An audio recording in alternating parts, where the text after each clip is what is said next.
성도 여러분, 이스라엘은 아주 길고도 질긴 블레셋과의 전쟁을 이어오고 있습니다. 그리고 드디어 이미 사무엘에게 왕으로 기름 부음을 받은 다윗이 이스라엘의 역사의 전면에 등장합니다. 정확히 말씀드리면 하나님이 그를 불러내십니다. 다윗은 아버지의 심부름으로 최전선 엘라 골짜기까지 형들의 안부를 확인하기 위해서 도착했습니다. 그리고는 골리앗과의 역사적인 만남이 이루어지지요. 너무나 유명한 말씀, 너무나 익숙한 말씀, 교회를 굳이 안 다녀도 다윗이 골리앗을 이겼다는 사건 자체가 모두가 꿈꾸고 소망하는 인생 역전의 삶처럼 비유되기 때문에 이 스토리는 너무나도 잘 알려진 이야기입니다. 오늘 말씀의 엘라 골짜기에 두 거인이 마주했습니다. 골리앗과 사울이었습니다. 사울왕도 여러분 거인이었다는 거 아시죠? 그런데 더 크고 더 힘세고 더 잘 무장된 싸움꾼인 골리앗 앞에 선이 애였습니다. 성경은 머리부터 발끝까지 무장한 최악의 싸움꾼인 골리앗의 모습을 아주 구체적으로 말씀합니다. 키는 무려 3m 가까이 육박했습니다. 그가 든 무기와 입은 갑옷은 그야말로 당대의 최고 병기였습니다. 그것은 인간의 완벽한 전신갑주를 입은 모습이었죠.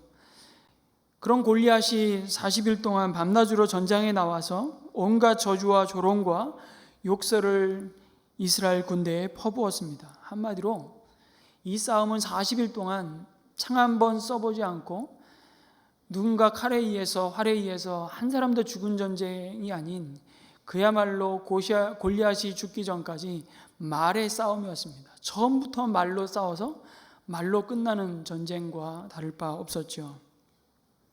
그러면서 골리앗이 말로 전쟁을 시작합니다. 너희 중에 대표 선수 하나 내보내서 싸우자는 것입니다. 이스라엘 가운데 이 절망스러운 상황을 역전시킬 만한 용사는 보이지 않았습니다. 11절은 이스라엘의 반응에 대해서 이렇게 말씀합니다. 사울과 온 이스라엘은 그 블레셋 사람이 하는 말을 듣고 몹시 놀라서 떨기만 하였다. 그리고 24절에 같은 말씀을 이어갑니다. 같이 한번 읽을까요? 시작. 이스라엘 모든 사람이 그 사람을 보고 심히 두려워하여 그 앞에서 도망하였다. 그들에게는 골리앗만 보이고 하나님은 보이지 않았습니다. 그것이 절망입니다. 희망이 보이지 않았습니다. 여러분, 골리앗은 어쩌면 우리 인생 앞에 놓인 수많은 문제들이라고 할 수 있습니다. 그리고 사람들은 그 문제의 크기만 바라보죠. 그 문제만을 깊이 묵상하다가 두려움의 늪에 빠져서 허우적거리고 엄짝달싹 못합니다. 그런데 지금까지 계속해서 하나님은 이스라엘 백성을 향해 그 키와 용모를 보지 말라고 말씀하십니다. 하지만 모든 이스라엘 백성들은 골리앗의 용모와 신장만 보았습니다. 그리고 두려움에 사로잡혔죠. 한마디로 골리앗 세상이었습니다. 그런데 딱 한 사람만이 그 키와 용모를 보지 않습니다. 골리앗의 크기에 압도되지 않습니다. 그가 바로 다윗이었습니다. 모든 사람이 골리앗의 크기와 힘에 놀라 자빠지고 있었는데 말이죠. 다윗은 골리앗의 크기와 모습에 대해서 한마디도 하지 않습니다. 어떤 반응도 보이지 않습니다. 대신 다윗은 골리앗보다 크신 하나님을 바라봅니다. 그러면서 다윗은 골리앗이 하나님의 이름과 이스라엘 백성을 모욕하는 말을 듣자마자 26절에 이렇게 반응합니다.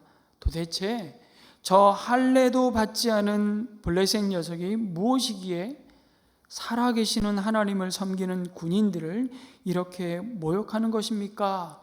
라고 묻습니다. 여러분, 이것은 아무도 생각조차 하지 못한 질문이었습니다. 지금까지 아무도 그런 말을 한 사람이 없었습니다. 다윗은 골리앗의 모욕적인 말 속에서 다른 사람들은 분명 보지 못했을 무엇인가를 듣고 보았던 것이죠. 골리앗은 40일을 밤낮으로 이런 행동을 해왔는데 그동안 사울이나 군사들 중 그 누구도 이전에 하나님에 대해 한마디라도 언급했다는 기록이 없습니다.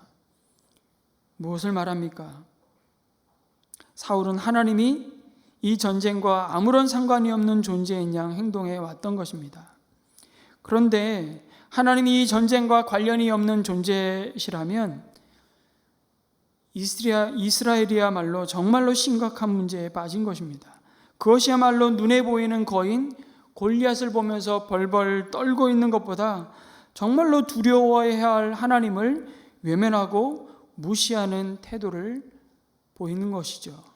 그것을 꾸짖고 그것을 들추어내고 있는 하나님의 천둥 같은 소리가 지금 아무도 주목하지 않은 다윗의 입에서 쏟아지고 있는 겁니다. 그것은 바로 골리앗이 지배하는 세상에서 두려움에 떨고 있는 비명과 한탄이 아닌 거룩한 분노였습니다. 다윗에게는 이 거룩한 불만족이 있었습니다. 모욕당하는 하나님의 이름과 그 군대에 대한 견딜 수 없는 거룩한 분노가 있었습니다. 그리고 그 거룩한 분노는 하나님을 사랑하는 마음에서부터 나오는 것을 보게 됩니다. 여러분, 다윗에게 있었던 이 거룩한 분노가 골리앗에게 나아가게 만들죠. 그런데 아무도 그 다윗을 격려하지 않습니다. 그의 형들도 사울 왕도 아니 그 누가 봐도 너는 저 골리앗의 상대가 안 돼. 온통 부정적인 말로 다윗을 무시하고 거부합니다. 하나님도 무시하는데 뭐 이런 다윗쯤이야. 그 누구에게서도 다윗은 지지받지 못합니다. 여러분, 형들의 식량을 가지고 안부를 묻기 위해 온 다윗이 골리앗의 말을 듣고 그 상황에 대해 군인들과 얘기하는 모습을 본 큰형 엘리압이 28절에 다윗에게 화를 내며 꾸짖습니다. 너는 어쩌자고 여기까지 내려왔느냐? 들판에 있는 몇 마리도 안 되는 양은 누구에게 떠맡겨 놓았느냐? 이 건방지고 고집센 녀석아, 내가 전쟁 구경을 하려고 내려온 것을 누가 모를 줄 아느냐? 불난집에 불구경 하듯이 옛날에 제일 재밌는 구경이 불구경이라고 그랬잖아요. 전쟁 구경하러 왔냐고 지금 그 큰형 엘리압이 다윗을 호되게 꾸짖으며 분노합니다. 사실은 여러분, 이세 아버지는 이미 나이가 늙어서 전쟁에 나갈 수 없을 만큼 연로한 분이셨고요. 첫째 형 엘리압과 다윗의 나이 차이는 상당했을 겁니다. 그러니 아버지 다음으로 다윗을 사실은 보호해야 할 사람이 있다면 첫째 형 엘리압이 아니겠습니까? 그리고 우리 막내가 이 전쟁터까지 형들을 위해 식량을 가져왔다면 너무 고맙다고 수고했다고 얘기해야 되는 것 아닙니까? 그런데 자신을 위해서 음식까지 챙겨온 막내 다윗을 꾸짖고 있습니다. 지금 살아계시는 하나님을 보지 못하고 골리앗만 바라보니 잘못된 대상과 싸우며 노를 바라는 엘리압의 모습을 보게 됩니다. 이것이 표출 대상이 잘못된 그 분노에 휩싸인 모든 이스라엘의 모습이었습니다. 골리앗에게 주먹을 휘두르지 못하자 엘리압은 다른 사람에게 화풀이하는 것이죠. 가장 쉬운 대상이 막내였을 겁니다. 여러분도 그렇게 한 적 없으십니까? 보통 남편들이 직장에서 일이 잘 안 되고 많은 스트레스와 압박을 받죠. 경제는 불황이고 상사는 괴팍하고 업무는 과다한데 시간은 촉박하고, 그런데 직장에서 감정을 표현할 수 없습니다. 왜요? 무능력해 보이니까요. 그곳에서 어떻게 표현하겠습니까? 못하죠. 그래서 자신의 배우자나 자녀에게 그것을 표출합니다. 혹시 여러분은 운전 중에 혹은 집에서 화를 쏟아 부은 경험은 없으신가요? 그것은 엉뚱한 대상과 싸움을 하고 있는 것입니다. 그것은 하나님의 의를 이루지 못하죠. 그것은 우리의 삶을 무너뜨립니다. 우리의 분노를 다스리지 못할 때 그 분노는 우리의 온 생애를 불사르는 화가 되기도 합니다. 당신이 거인만 보고 하나님을 보지 못하면 무고한 사람들이 피해를 당합니다. 고통을 받죠. 그런데 엘리압과 같은 사람들이 꼭 주의 일을 하면 등장을 합니다. 가장 가까이 있는 사람이 시비를 걸고 넘어뜨리려고 하죠. 도움은 주지 못할 망정 꼭 시비 거는 사람들이 있습니다. 여러분이 하나님의 선한 일을 한다고 나설 때 가장 가까이 있는 사람에게서 때로는 방해와 공격이 들어올 수 있습니다. 가장 무서운 반대가 일어날 수도 있습니다. 그럴 때 그 사람에게 붙잡혀서 그 사람하고 싸우면 하나님의 뜻은 이루어지지 않습니다. 만약 다윗이 이때 형 엘리압과 싸웠다면 다윗은 골리앗 앞에 설 수 없었을 겁니다. 여러분, 예수님도 자신의 고향 사람들에게는 거부당하셨습니다. 다윗이 어떻게 대처하죠? 29절에 보니까 이렇게 말씀합니다. 다윗이 대들었다. 처음엔 대들었어요. 내가 무엇을 잘못하였다는 겁니까? 물어보지도 못합니까?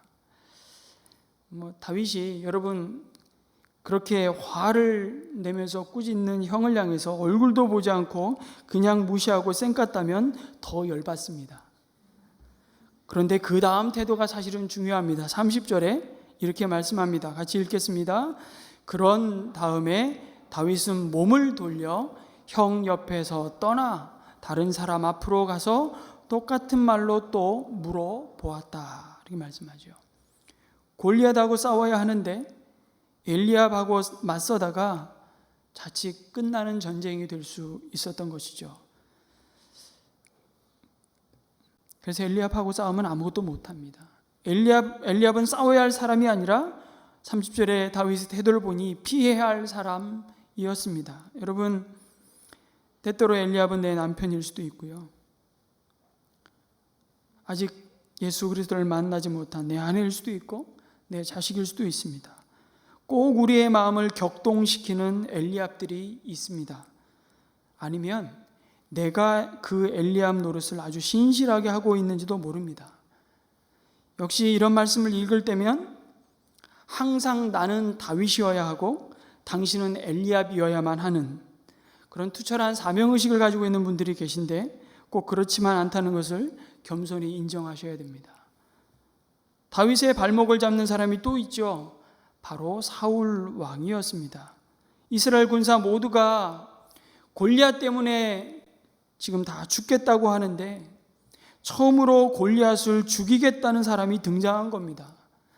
다윗의 이 말이 이스라엘 군사들 사이에 얼마나 충격적이었는지 삽시간에 사울 왕에게까지 전해집니다. 그 소식을 들은 사울 왕이 얼마나 기대했겠습니까? 40일을 지금 버티고 있는데, 그런데 싸우겠다고 나타난 다윗을 보자마자 사울 왕의 표정을 한번 상상해 보십시오. 참 기가 막혔을 겁니다. 그의 눈에 보이는 것은 애송이에 불과한 다윗이었습니다. 사울은 다윗을 말렸습니다. 33절에 이렇게 말씀하죠. 사울의 말입니다. 그만두어라. 내가 어떻게 저자와 싸운단 말이냐? 저자는 평생 군대에서 뼈가 굵은 자이지만 너는 아직 어린 소년이 아니냐? 그 누가 모릅니까? 사울왕은 다윗을 낙심시킵니다.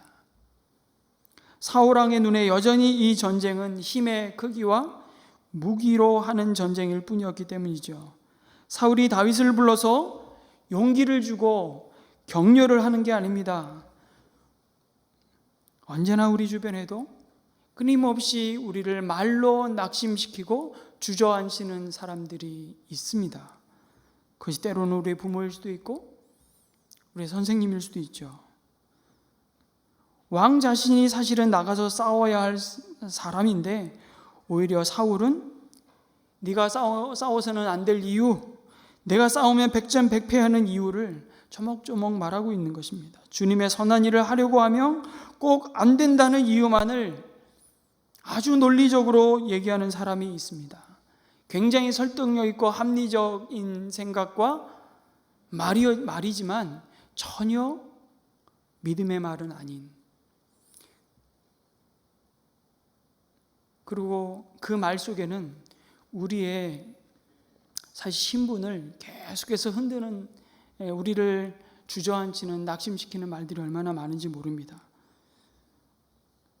어느 성도님이 자기는 믿고 있었는데 매사에 자신감이 없고, 내가 누군가를 돕다가도 끝까지 돕지 못할 때 오히려 심각한 우울증이 오기도 하고, 난 이것밖에 안 되나 스스로 자책하기도 하고, 그것이 정말 하나님이 기뻐하시는 섬김이고 하나님이 기뻐하시는 선한 일임에도 불구하고 그런 감정이 막 이렇게 몰려올 때, 엄습할 때 왜 그런가 곰곰이 생각하다가 학교 다닐 때 선생님이 자신에게 했던 말이 기억이 났답니다. 넌 아무것도 제대로 해내는 게 뭐야? 넌 아무것도 못할 거야. 선생님의 그 파괴적인 말 한마디에 계속해서 무너졌던 삶을 자신이 생각하게 되면서, 그 말이 그리스도 안에서 이제는 이전 것은 지나갔으니 보라 새 것이 되었다, 새로운 피조물로 다시 지어진 얼마나 존귀한 자임을 확인하기까지 그를 얼마나 괴롭혔는지 고백하는 성도의 간증을 듣게 되었습니다.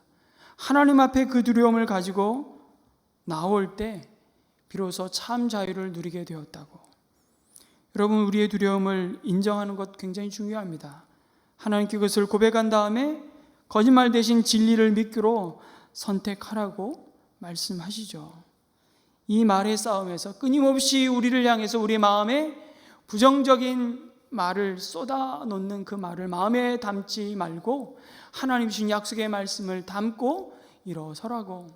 다윗은 그 광야에서 끊임없이 그 하나님 그 약속의 말씀을 그 마음에 담고 또 담고, 그 하나님이 그 다윗을 골리앗 앞에 세우기까지 신실하게 그 삶을 인도하셨음을 고백합니다. 그것이 사울 왕을 대하는 다윗의 태도였습니다.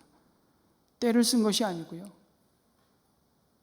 이때 다윗이 사용한 설득의 방법이 바로 거룩한 기억을 떠올리고 자신이 이미 받은 그 은혜를 고백하고 간증하는 겁니다.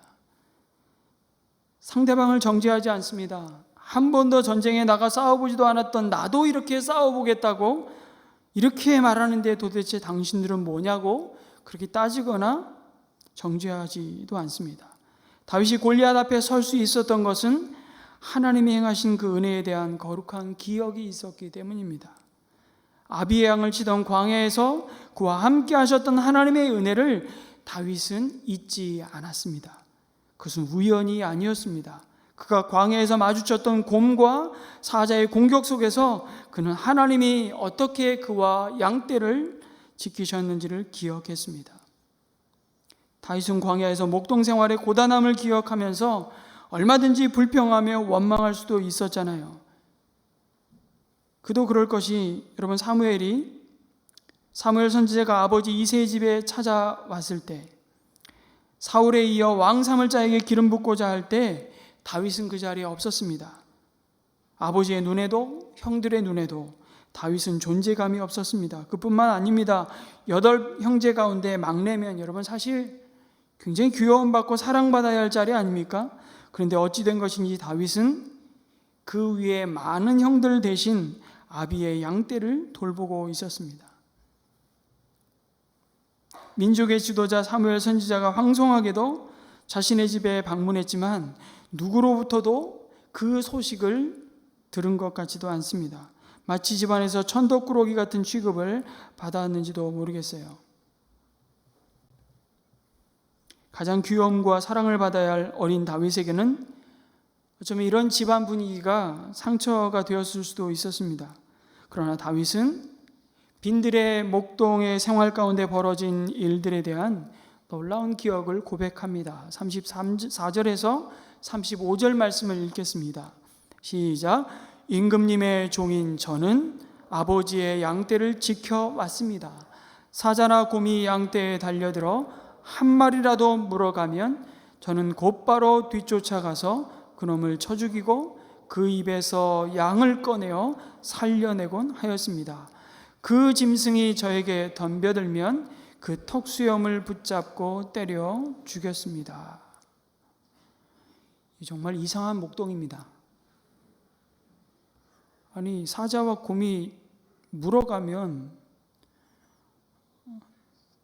자신을 안 문 것만 해도 감사하고 얼렁 도망와야 되는데 그 양 물어간 그 사자와 곰을 쫓아가는 목동이 세상에 어디 있습니까? 목숨 걸고 몇 안 되는 양을 쳤다고 성경이 다윗의 삶을 우리에게 드러내 보여주고 있는 것이죠. 여러분, 이것은 다윗이 과거에 경험했던 자신의 무용담을 떠벌리고 있는 것이 아닙니다. 그러면서 37절에 더 놀라운 고백을 하죠. 같이 읽습니다. 시작. 사자의 발톱이나 곰의 발톱에서 저를 살려주신 주님께서 저 블레셋 사람의 손에서도 틀림없이 저를 살려주실 것입니다. 다윗은 그 광야에서 사자와 곰만 본 것이 아니라 하나님을 바라보았습니다. 어린 다윗을 향해 아버지도 형들도 걔는 깜이 아닙니다. 걔는 제껴놓은 애라니까요. 그렇게 말할 때 다윗은 광야의 맹수의 공격으로부터 하나님의 보호하심과 능력의 손길을 경험했습니다. 그리고 다윗은 그 가운데 어떻게 하나님께서 맹수로 더불어 승리케 하셨는지를 생생히 기억했습니다. 골리앗을 보면서 모든 이스라엘 백성들이 40일간 밤낮으로 공포와 절망적인 시간이 어떻게든 지나가기를 바라고 있을 때 다윗은 그가 어쩌면 생각하고 싶지 않고 지워버리고 싶을 수도 있는 광야에 그 지긋지긋한 목동 생활을 떠올린 것이 아니라 하나님이 함께 하셨던 거룩한 경험을, 그 거룩한 기억을 그의 가슴 깊이 간직하고 있었던 겁니다. 여러분, 우리는 우리의 과거를 어떻게 기억하고 있습니까? 후회하며 때로는 원망하며 여전히 신세 타령하고 있지는 않습니까? 아니면 하나님이 주셨던 은혜를 세어보고 계십니까? 여기까지 나를 도우시고 인도하신 그 에베네셀의 하나님을 찬양하고 있으십니까? 그것이 우리의 힘이라고 말씀하십니다. 그것이 오늘 우리를 승리케 하시는 믿음의 토양이라고 말씀하십니다. 설령 그것이 내 삶을 피곤하게 했던, 지워버리고 싶은 상처밖에 없는 과거일지라도 그 과거는 오늘 나를 나되게 하신 하나님의 계획 속에 있었음을 인정할 때 오늘 우리는 그 속에서 하나님이 그 연약함까지도 들어서 사용하시는 거룩한 도구가 될 것이라고 말씀합니다. 여러분, 우리 앞에 버티고 서서 조롱하고 하나님의 이름을 모욕하고 빌어먹을 내까짓게 뭘 할 수 있어 떠들어대는 도대체 골리앗은 누구입니까? 물론 어쩌면 이 골리앗은 나의 지난 과거 속에서 내가 하나님 앞에 불순종했던 그 불순종의 열매일 수도 있습니다. 혹은 부분적인 순종에 대한 열매일 수 있어요. 왜 그러냐면 여호수아 11장 22절에 보면 사실은 여호수아 이스라엘 백성들에게 가나안에 들어가거든 그 모든 족속을 진멸하라고 명하셨습니다. 그리고 정복전쟁이 다 마무리되어 갈 즈음에 이런 말을 하죠. 그러나 여전히 블레셋 땅 가사와 가드와 아스돗은 그들 가운데 남아있더라. 여러분, 그 가사에서 누가 나오죠? 삼손을 무너뜨린 들릴라가 나오고, 오늘 골리앗은 가드 출신이라고 아예 그 출신을 딱 언급하고 있습니다. 그리고 아스돗은 이스라엘 백성들이 블레셋에 참패당하고 언약궤를 빼앗기고 그 언약궤를 두었던 블레셋 땅이라고. 어쩌면 그 골리앗은 우리의 불순종과 온전한 순종이 낳은, 온전하지 못한 순종이 낳은 열매일 수도 있습니다. 그것은 우리의 과거일 수도 있습니다. 실패한 과거, 상처투성이인 과거, 지울 수도 있다면 완전히 포맷시켜버리고 싶은 과거 말입니다. 그런데 하나님 그 과거를 하나님의 거룩함과 능력으로 덮으셔서 오늘도 여전히 우리 앞에 서 있는 골리앗을 대적하는 물맷돌로 사용하시겠다고 말씀하십니다. 하나님의 손에 붙들린 여러분의 과거는 이제 그냥 과거가 아닙니다. 그 속에서 나를 건지시고 보호하시고 만지셨던 하나님의 의로운 오른손이 있었기에 오늘의 내가 있음을 기억하라고 말씀하십니다. 여러분, 하나님은 골리앗 없는 땅을 약속하지 않으셨습니다. 어쩌면 그는 약속의 땅에 거주했었고 오늘도 우리의 땅에, 우리의 삶에도 여전히 거주합니다. 그러나 주님은 말씀하시죠. 두려워하지 말아라. 얼마나 자주 반복해서 인생을 향해서 내가 너와 함께함이라, 놀라지 말라, 두려워하지 말라. 성경에 몇 번 나온다고요? 366번 나옵니다. 윤년까지 다 헤아려서 매일매일 두려워하지 말라고. 그런데 두려워하지 말란다고 순식간에 밀려오는 그 두려움이 싹 사라지면 얼마나 좋겠습니까? 그런데 다윗이 두려움을 넘어서 처음 본 골리앗과 싸우기를 주저하지 않았던 또 다른 이유를 이렇게 말씀합니다. 광야에서 아비의 양떼를 홀로 치면서 보내었던 거룩한 일상이 있었기 때문이라고. 그것은 바로 광야에서 하나님과 동행했던 다윗의 삶이었습니다. 그 마음의 성실함과 그 손의 공교함으로 아비의 양떼를 지켰던 다윗. 어쩌면 다윗이 엘라 골짜기 시내가에서 주운 돌 5개는, 그 물맷돌은 자신이 그 광야에서 늘 묵상하고 준비되어진 돌이었을 겁니다. 여러분, 하나님은 굉장히 인격적인 분이십니다. 하나님은 절대로 마술사가 아닙니다. 하나님은 앞뒤 없이 아무것도 안 하고 계시다가 어느 날 골리앗이 나오니까 느닷없이 한 사람 골라내서 무조건 하나님의 능력을 부으시고 갑자기 그 사람이 닥치는 대로 이기게 하시는 분이 아닙니다. 보라, 그러면서 내가 하면 승리한다, 내가 하면 이긴다는 식으로 행동하시는 분이 아닙니다.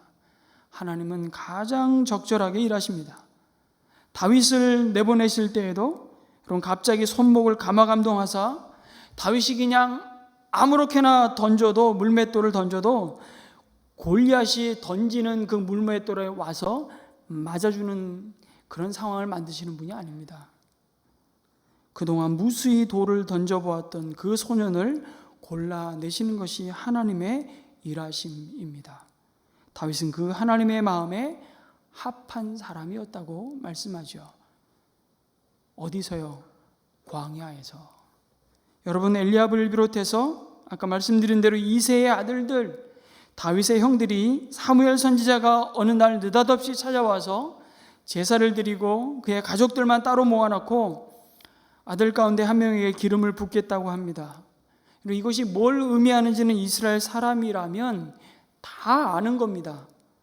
왕을 세우거나 아니면 사무엘을 이어서 선지자의 후계자로 삼거나, 다윗은 레위 지파가 아니니까 제사장으로 삼고자 구별하신 건 아니었을 테니까요. 아무튼 여러분, 기름 부음을 받았다는 건 대단히 영광스러운 부르심이었습니다. 집안에 경사가 난 일입니다. 그럴 때 엘리압과 형들의 마음이 어땠을까요? 다윗과 함께 기뻐했을까요? 말을 안 해서 그렇지 마음이 부글부글 끓었을 겁니다. 그런데 기름 부음을 받고도 여러분, 이새의 아버지는 여전히 아무 일 없었다는 듯이 다윗을 들판에 가서 양이나 치게 만듭니다. 집안에 왕이 될 사람이 난 것입니다. 어제의 아들이 아닙니다. 얼마나 흥분되었겠습니까? 그런데 다윗은 그 다음날 아침에도 아버지의 양치러 나갑니다.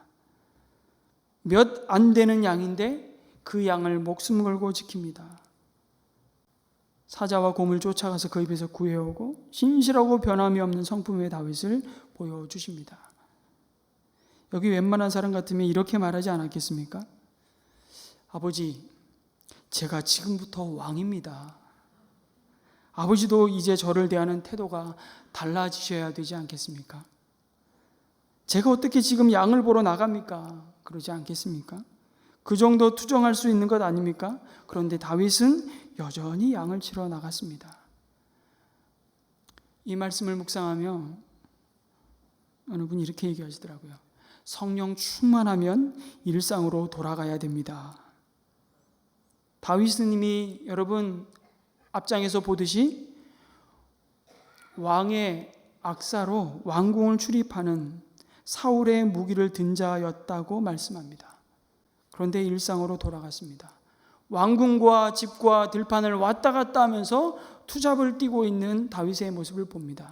여러분, 출세하려면 다윗은 이렇게 하면 안 되죠.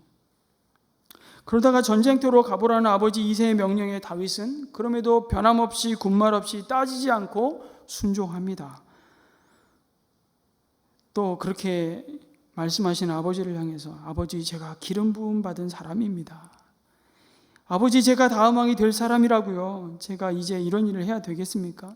아니, 위에 넷째부터 일곱째까지는 이름도 안 나오는데 도대체 그 형들은 어디 가서 뭘 하는지는 모르겠습니다. 아니, 그 형들을 시키시든지. 그런데 몇 안 되는 양 누구도 그것에 주목하지 않고 다윗이 그 양을 지킨다고 해서 그 양이 자기 몫이 되는 양도 아니에요. 형들에게 다 나눠주고 자기 몫이 돌아올까요? 그런데 그 양을 자기의 양, 주님의 마음으로 양을 치고 있는 것이죠. 그 작은 순종이 큰 일을 낳습니다. 하나님은 그 다윗의 일상을 보셨습니다. 하나님께서는 다윗의 양 치는 모습을 보셨다고요. 그런데 다윗이 양을 어떻게 치냐면 말씀드린 대로 목숨 걸고 부모의 마음으로 양을 칩니다. 말씀드린 대로 다윗이 출세하려면 왕궁으로 달려가 왕궁에 있어야 됩니다. 사울왕 곁에 바짝 붙어 있어야 됩니다. 여러분, 그래서 엘리압과 아비나답과 삼마는 다 사울을 따라갔다고 얘기합니다. 왜요? 출세하려고.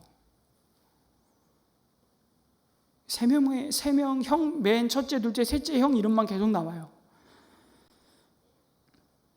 그러나 출세할 길이 열렸는데도 몇 안 되는 양을 버릴 수가 없어서 왕궁과 들판을 통근하는 다윗을 보여주시는 거죠. 하나님은 다윗의 이 모습을 주목하셨습니다. 그리고 에스겔 34장에서 놀라운 말씀을 주십니다. 같이 한번 읽겠습니다. 시작. 내가 그들 위에 목자를 세워 그들을 먹이도록 하겠다. 그 목자는 내 종 다윗이다. 그가 친히 그들을 먹이고 그들의 목자가 될 것이다. 그 때에는 나 주가 그들의 하나님이 되고 내 종 다윗은 그들의 왕이 될 것이다. 나 주가 말하였다. 여러분, 하나님께서 다윗을 이스라엘의 왕 삼고자 언제 결심하셨을까요? 몇 안 되는 양을 광야에서 목자의 마음, 하나님의 마음으로 지키고 있을 때라는 것입니다. 내 양떼인 이스라엘을 그의 손에 맡겼다고 말씀하십니다. 아무도 보지 않는 그 광경을, 아무도 보지 않는데 그 광경을 보시는 분이 계셨다는 것이죠. 작은 일에 충성하는 그를 보고 하나님은 큰 일을 맡기셨습니다. 하나님은 작은 일을 어떻게 하시나 보시는데, 근데 우리는 그 작은 일을 보면서 그것을 만약 나에게 맡기면 우리 혹시 이렇게 말하지 않습니까? 나를 뭘로 보고 그런 작고 허드렛 일을 왜 나를 시키냐고 화를 내지는 않습니까? 기분 나빠합니다. 내가 이런 일이나 할 사람 취급한다고 기분 나빠합니다. 여러분, 작은 일이 사실 작은 일이 아닙니다. 그 작은 일이 사실 전부입니다. 내가 하는 그 작은 일에 세상의 전부가 들어 있습니다. 혹시 우리는 아무도 보지 않으면 대충 하지는 않습니까? 다 그렇게 하고 월급 받아 간다는 겁니다. 여러분, 제가 지금 노동윤리를 얘기하는 것이 아닙니다. 하나님이 주신 그 자리, 그 시간, 그 일상을 거룩한 예배로 드리라고 하시는 하나님의 말씀을 다윗의 모습을 통해서 우리에게 드러내고 있다는 것이죠. 그러면서 사도 바울도 골로새서 3장 22절에서 24절로 그리스도 안에서 그리스도인답게 그 이름에 어울리는 삶의 모습이 무엇인지를 모든 관계 속에서 가르쳐주면서 남편과 아내, 부모와 자식 사이의 관계 속에, 특별히 상사와 부하의, 우리의 직업 속에 이런 말씀을 주십니다. 같이 한번 읽겠습니다. 시작. 종으로 있는 이 여러분 모든 일에 육신의 주인에게 복종하십시오. 사람을 기쁘게 하는 자들처럼 눈가림으로 하지 말고 주님을 두려워하면서 성실한 마음으로 하십시오. 무슨 일을 하든지 사람에게 하듯이 하지 말고 주님께 하듯이 진심으로 하십시오. 여러분은 주님께 유산을 상으로 받는다는 사실을 기억하십시오. 여러분이 섬기는 분은 주 그리스도이십니다. 아멘이십니까? 아멘. 그런데 골리앗과 싸우겠다고 나서는 이 다윗에게 여러분 사울왕은 오늘 말씀해 보니까 자신의 군복과 노투구와 갑옷을 입힙니다. 다윗을 염려하는 마음이었겠지만 골리앗만 바라보고 하나님을 보지 못하니까 엉뚱한 일을 하는 것이죠. 이것은 골리앗 세상에서 여전히 골리앗의 방식대로 싸우겠다는 것이었습니다. 다윗은 그 군복 위에 사울의 칼을 찾습니다. 왕의 칼을 휘둘러 봅니다. 그것만으로도 다윗은 이미 출세한 겁니다. 아주 폼나 보였을 겁니다. 옆에서 바라보는 형들의 얼굴이 이렇게 상상이 됩니다. 제가 어쩌려고 저러나 간이 쫄여서 감히 말도 못하고 있는 형들의 모습을 상상해 봅니다. 그런데 다윗은 시험적으로 걸어보더니만 모든 무장을 해제해 버립니다. 자기를 보호하고 지켜줄 것이라고 모든 사람이 생각하는 무장을 버립니다. 그리고는 손에 막대기를 가지고 시내에서 매끄러운 돌 5개를 골라서 주머니에 넣고 물매를 가지고 골리앗에게 나아가죠. 다윗은 어떻게 하다 보면 되겠지 그런 마음으로 갑옷을 벗은 것이 아니었습니다. 말씀드린 대로 이미 다윗은 자신이 정말 잘할 수 있는 무기가 무엇인지를 알았습니다. 그리고 광야에서도 맹수의 공격으로부터 양떼를 지키기 위해 연마한 싸움 기술이 있었습니다. 다윗은 순간 열받아서 정말 충동적으로 골리앗 앞에 섰던 자가 아니었습니다. 여러분, 그 다윗의 모습을 시편에서는 이렇게 그려주고 있죠. 그 아비의 양떼를 치는 다윗의 모습이 그 마음의 성실함과 그 손의 공교함으로 그 아비의 양떼를 쳤다고. 둘 다 필요합니다. 아비의 양떼를 지켰던 그 매일매일의 순종을 통해 광야에서 그 손의 공교함은 다듬어졌고 그것이 다윗의 실력이었습니다. 하나님이 자기를 부르신 그 자리에서 다윗은 충성을 다했습니다. 그래서 여러분, 주의 일이 따로 있는 것이 아닙니다. 따로 성별되고 구별된 거룩한 주의 일이라는 것은 없습니다. 저와 여러분 앞에 있는 그 일을 그냥 하시면 됩니다. 어떤 일을 하시든지 그 일을 하나님의 마음으로, 하나님의 심정으로, 하나님의 원리를 따라 행하면 그것이 바로 주의 일입니다. 주의 일이 따로 없으니 주를 위해 따로 준비할 것도 없습니다. 다윗이 양을 치면서 사자나 곰을 쫓으면서 돌 던지는 일이 후에 하나님 앞에 이렇게 쓰임받을 것이라고 예상하지는 않았습니다. 따로 준비한 것이 아니라 그저 자신의 삶을 성실히 살았을 뿐입니다. 그때 하나님이 그의 행한 일들과 그의 경험들과 그 익숙함과 배움들, 그 능력들을 하나님의 일에 적절하게 사용하셨던 것이죠. 이것이 거룩한 일상에서부터 시작되었고 그것이 다윗의 거룩한 무장이었습니다. 그리고 마지막으로 다윗의 거룩한 무장은 오늘 말씀해 보니까 만군의 여호와의 이름을 의지하여 나아가는 믿음이었다고 말씀합니다. 여러분, 다윗은 골리앗에게 외칩니다. 45절 말씀을 다시 읽겠습니다. 너는 칼을 차고 창을 메고 투창을 들고 나에게로 나왔으나 나는 내가 모욕하는 이스라엘 군대의 하나님 곧 만군의 주님의 이름을 의지하고 너에게로 나왔다. 다윗이 승리자가 될 수 있었던 것은 바로 그가 거룩한 하나님의 이름을 의지하는 믿음이 있었기 때문입니다. 하나님의 이름이 다윗의 유일한 무기였습니다. 이것이 다윗의 가장 거룩한 무장이었습니다. 골리앗을 쓰러뜨린 것은 물맷돌이 아닙니다. 아니, 분명히 물맷돌이 골리앗의 이마에 박혀 그가 쓰러지지 않았나요? 그 현상과 결과만 보면 우리는 이 전쟁이 하나님께 속한 것이라 고백하는 그 다윗의 믿음을 보지 못하는 겁니다.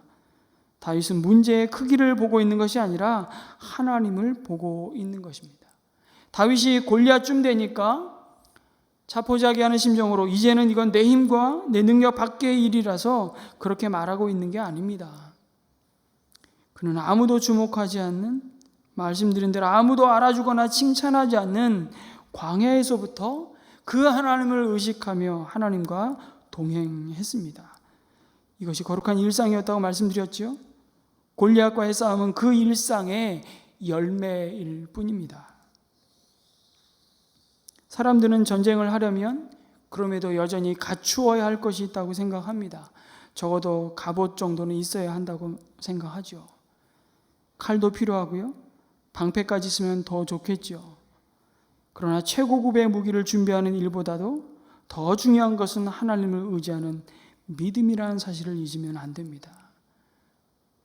우린 열심히 스펙을 쌓고 또 채우고 우리의 곳간을 채우지만 여러분, 그것이 우리를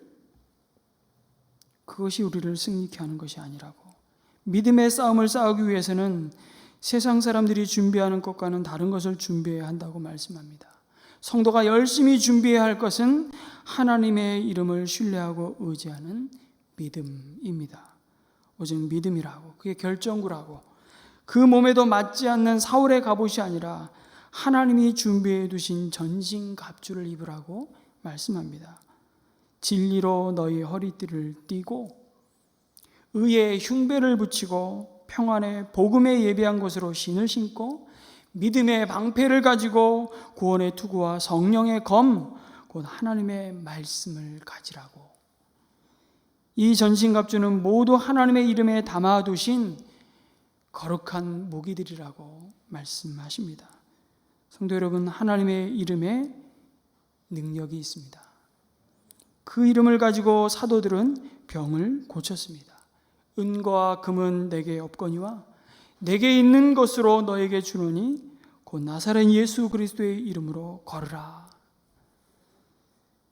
그렇게 오른손을 잡아 일으키니 발과 발목이 곧 힘을 얻었다고 말씀합니다. 성도의 무기는 하나님의 이름입니다. 그 이름은 승리의 이름이라고 말씀하시죠. 우리는 자신이 의지하는 것 때문에 종종 승리합니다. 그러나 기억하십시오. 그 의지하는 것 때문에 패배하기도 합니다. 그것을 골리앗의 모습을 통해 보여주시죠. 결국 골리앗의 목을 베었습니다. 뭘로요? 자기 칼로 목베임을 당했습니다. 세상은 자기가 의지하고 이것만 있으면 된다고 생각하는 그것으로 망하는 것을, 결국 망하게 되는 것을 하나님은 끊임없이 말씀을 통해서 드러내십니다. 내가 진짜 의지하는 것이 무엇이냐? 하나님의 백성이 하나님의 전신갑주가 아니라 세상적인 것으로 무기를 삼으면 넘어집니다. 그래서 사도 바울은 예수 그리스도와 그의 십자가에 못 박히신 것 외에는 아무것도 알지 아니하기로 작정한다고 말하면서 이렇게 말씀하시죠. 내 말과 내 전도함이 설득력 있는 지혜의 말로 하지 아니하고 다만 성령의 나타남과 능력으로 하여 너희의 믿음이 사람의 지혜에 있지 아니하고 다만 하나님의 능력에 있게 하겠다고 말씀합니다. 이것이 다윗이 집어들었던 매끌매끌한 물매 돌이었습니다. 그런데 왜 시냇가에서 다윗은 5개의 돌을 골라 들었을까요? 그 믿음 있으면 딱 하나만 붙잡으면 되는 거 아닙니까? 굳이 왜 5개씩이나? 맥스 루케이도가 이 본문을 묵상하면서 이런 묵상을 합니다. 아마도 다윗은 돌 1개 가지고는 골리앗이 쓰러지지 않을 수 있다는 것을 생각했다고 말합니다. 그리고 재장전을 준비한 것이죠. 그 싸움은 단번에 끝나는 속전속결이 아니라 아주 긴 싸움이 될 수도 있었음을 보여준다는 겁니다. 아주 재밌는 묵상입니다. 여러분, 우리 인생 앞에 놓인 골리앗, 너무나 커 보이는 그 문제들 앞에, 그 문제들은, 그 골리앗은 한 시간의 상담으로 해결되지 않습니다. 한 번의 기도로 충분하지 않을 때가 있습니다. 한 학기 동안 열심히 작은 목자 훈련한다고 되는 게 아니더라고요. 예전에 큐티를 도대체 어떻게 해야 되는지 잘 모르겠습니다. 그래서 말씀 묵상 세미나를 하고 2주에 걸쳐서 3주에 걸쳐서 말씀 묵상을 하고 열심히 정말 큐티를 잘 어떻게 할 수 있는지를 강의할 수 있는 강사를 모셔서 강의를 열심히 했습니다. 그 강의가 다 끝나고 한 성도님의 말씀이 잊혀지지가 않습니다. 목사님, 더 모르겠는데요. 아주 솔직한 대답입니다. 그러면 한 번의 훈련은 부족하죠. 때로는 우리 앞에 버티고 서 있는 그 골리앗, 한 번의 사과로는 부족할 수도 있습니다. 한 번의 대화가 논쟁을 해결하지 못할 수도 있습니다. 가끔 두 번째 돌, 세 번째 돌, 네 번째 돌을 집어야 할 때도 있습니다. 계속해서 거인을 향해 나아가야 합니다. 평생을 걸리는 것 같을 때도 있습니다. 그러나 낙담하지 마십시오. 하나님이 여전히 함께 계십니다. 그 인내가 우리에게 거룩한 소망을 이룰 것입니다. 하나님이 친히 시작하셨고 하나님께서 진행하시고 하나님께서 완성하실 그 승리를 소망하시기 바랍니다. 다른 사람들은 골리앗의 크기만 봤지만 다윗은 하나님을 바라보았습니다. 지난 과거 광야에서도 그리고 지금 골리앗 앞에서도 그리고 골리앗을 내 손에 넘겨주실 그 미래도 다윗은 하나님의 손에 있음을 바라보았습니다.